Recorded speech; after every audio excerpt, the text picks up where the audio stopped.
Assalamualaikum warahmatullahi wabarakatuh.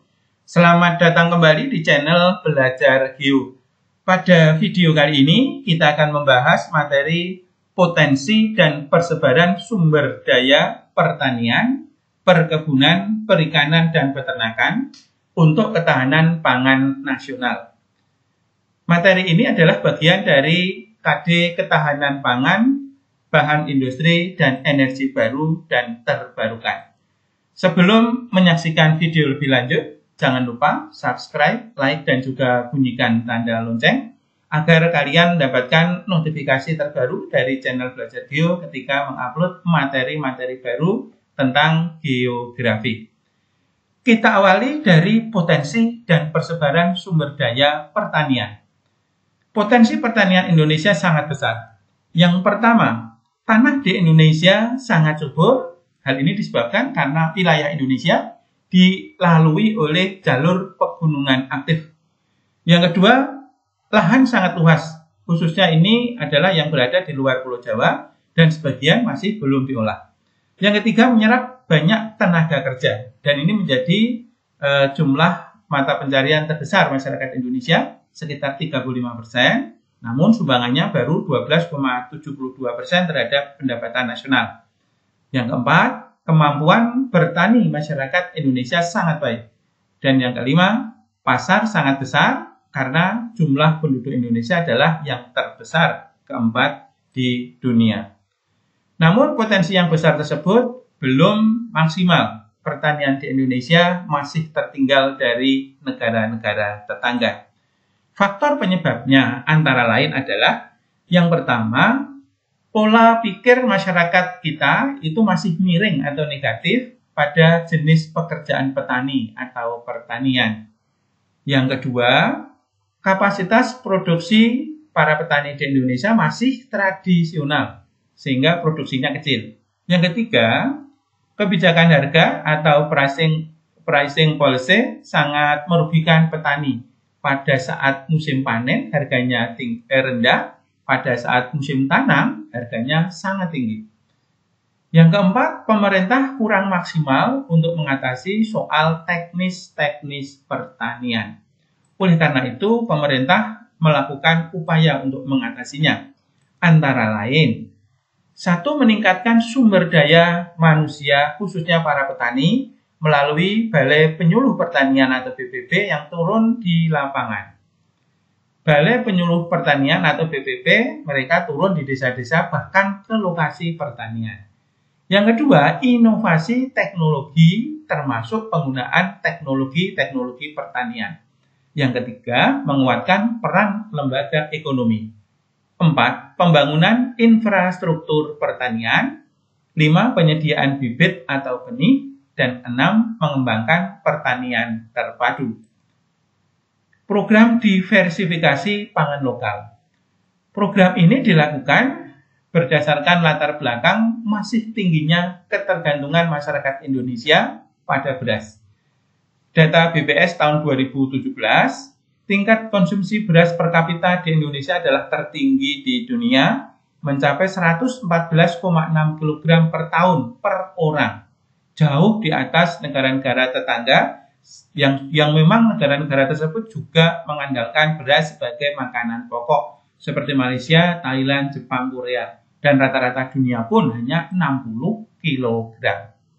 Oleh karena itulah pemecahannya, pemerintah melakukan gerakan percepatan penganekaragaman konsumsi berbasis sumber daya pangan lokal. Antara lain adalah demikian. Kita akan mulai dari jagung. Pangan lokal yang bisa menggantikan nasi yang pertama adalah jagung. Jagung ini jenis tanamannya, pohonnya demikian. Olahannya antara lain adalah nasi jagung dengan berbagai kemasan. Ada juga popcorn, jagung serut, dan lain-lain. Persebarannya di Indonesia antara lain yang terbesar adalah Jawa Timur, disusul Jawa Tengah, Lampung, Sulawesi Selatan, dan Nusa Tenggara Barat. Di dunia, Indonesia menduduki peringkat 12 produksi jagung terbesar. Dan yang terbesar adalah negara Amerika Serikat. Kemudian yang kedua, singkong atau ketela pohon. Ini adalah jenis tanamannya. Kemudian olahannya antara lain adalah nasi tiwul. Nah, ini yang banyak dikonsumsi sebagian kecil masyarakat Indonesia. Di era tahun 80-an ini masih banyak ya, tapi sekarang sudah mulai ditinggalkan. Kemudian ada getuk dan singkong keju, ini inovasi dari makanan singkong, peyem, dan berbagai jenis olahan dari singkong. Persebaran singkong di Indonesia yang terbesar adalah di Lampung, disusul Jawa Tengah, Jawa Timur, Jawa Barat, dan Nusa Tenggara Timur. Dan produksi di dunia, Indonesia menduduki nomor 4. Nomor 1 ditempati oleh negara Nigeria. Berikutnya adalah yang ketiga, kentang. Ini tanaman kentang dan ini adalah buahnya, juga berada di dalam tanah.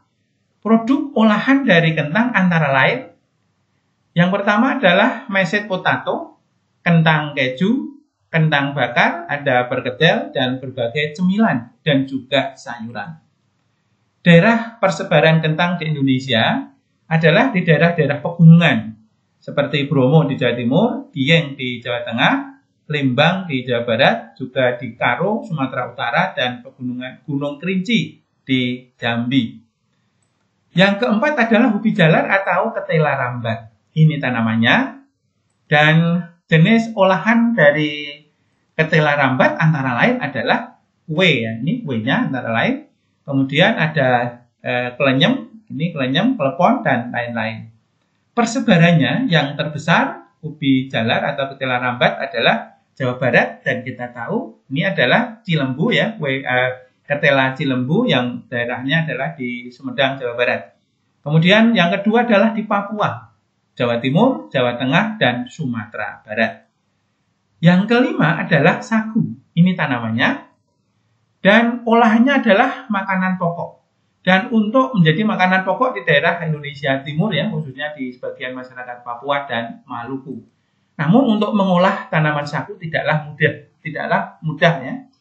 Tanaman sagu yang mau diolah atau diambil tepungnya itu tidak boleh terlalu tua ataupun terlalu muda.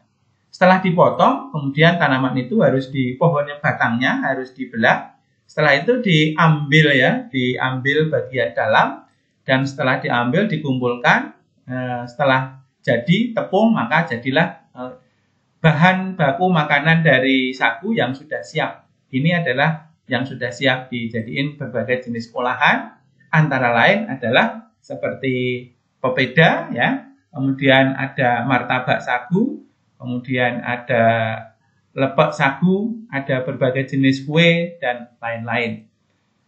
Daerah penghasil sagu terbesar Indonesia adalah Riau, dan tentu adalah Papua, Maluku, disusul Kalimantan Selatan, dan Sulawesi Selatan. Indonesia adalah penghasil sagu terbesar di dunia. Kita lanjutkan potensi dan persebaran sumber daya perkebunan. Kita lihat potensi perkebunan Indonesia. Yang pertama, lahan di Indonesia sangat luas dan sangat subur. Yang kedua, kontribusi pada pendapatan nasional terus meningkat dan pada tahun 2017 mencapai 471 triliun. Yang ketiga, perkebunan dapat diperbarui. Dan yang keempat, produksinya berorientasi untuk ekspor sehingga meningkatkan pendapatan nasional. Dan yang kelima, memiliki produksi yang sangat besar untuk jenis perkebunan tertentu. Seperti kelapa sawit adalah yang terbesar di dunia Indonesia. Hampir 50% ya, itu produksi kelapa sawit dunia berasal dari Indonesia. Karet Indonesia menduduki nomor 2, kakao nomor 3, kopi nomor 4, dan rempah-rempah Indonesia kebanyakan nomor 1 di dunia. Baik, kita akan mulai dari kelapa sawit. Nah, inilah ya kelapa sawit tanamannya, dan ini produk olahannya. Manfaatnya antara lain adalah sebagai bahan baku untuk pembuatan minyak goreng dan mentega. Juga untuk campuran bahan bakar biodiesel sebagai pelumas dan bahan pembuatan pomade atau kosmetik, lotion, dan juga krim kulit yang lain. Persebaran kelapa sawit di Indonesia yang terbesar adalah di Provinsi Riau. Kemudian disusul Sumatera Utara dan Kalimantan Tengah, Kalimantan Barat, dan Sumatera Selatan. Indonesia adalah produsen kelapa sawit terbesar di dunia. 2 tahun kemudian setelah tahun 2017, Indonesia mencapai 49 juta ton per tahun dan hampir 50% produksi kelapa sawit dunia. Berikutnya adalah karet. Ini adalah tanaman karet dan ini cara menyadap atau mengambil getah karet. Manfaatnya adalah bahan pembuatan karet dan ban. Nah, untuk pembuatan karet dan ban ini tentu getah dari hasil sadapan dikumpulkan oleh para petani, setelah itu dimasukkan di dalam pabrik, mengalami proses pengolahan, dan jadilah beberapa produk, di antara lain adalah ban. Di samping ban juga untuk bahan industri sintetis, mengurangi emisi rumah kaca dan sebagai bahan bakar. Indonesia penghasil karet terbesar kedua di dunia.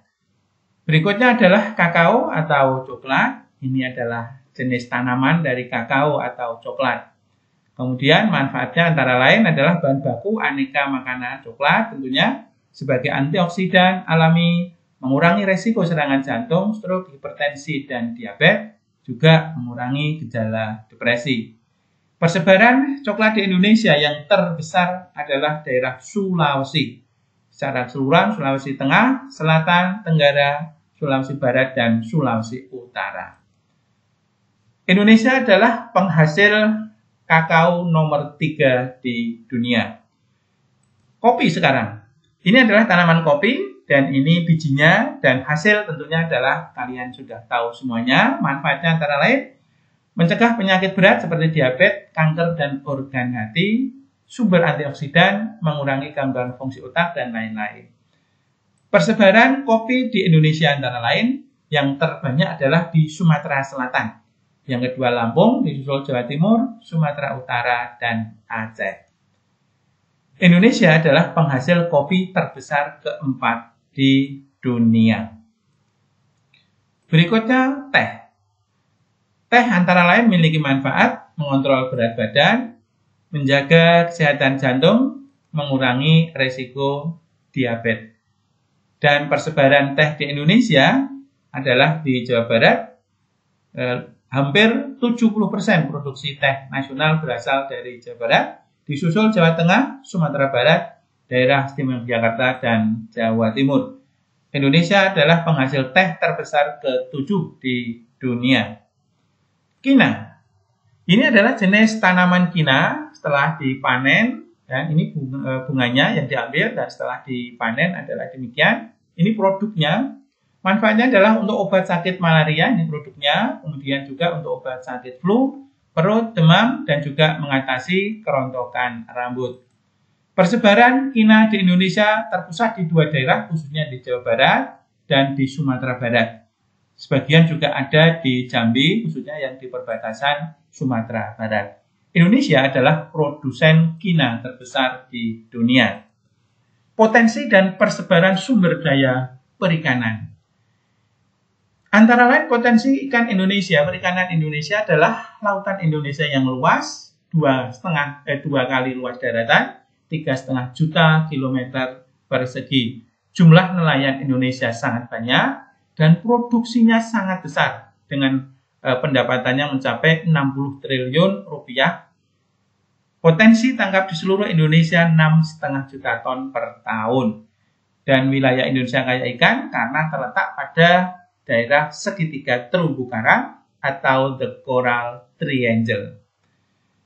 Indonesia juga menjadi penghasil atau produsen ikan terbesar ketiga di dunia di bawah Cina dan India. Jenis perikanan yang dikembangkan di Indonesia pun ada 2. Yang pertama adalah perikanan darat, meliputi perikanan air payo yang dilaksanakan di pantai, seperti dalam bentuk tambak ataupun empang. Kemudian juga perikanan air tawar yang dikembangkan di sawah, di kolam, danau, sungai, dan karamba. Sementara perikanan laut di Indonesia antara lain adalah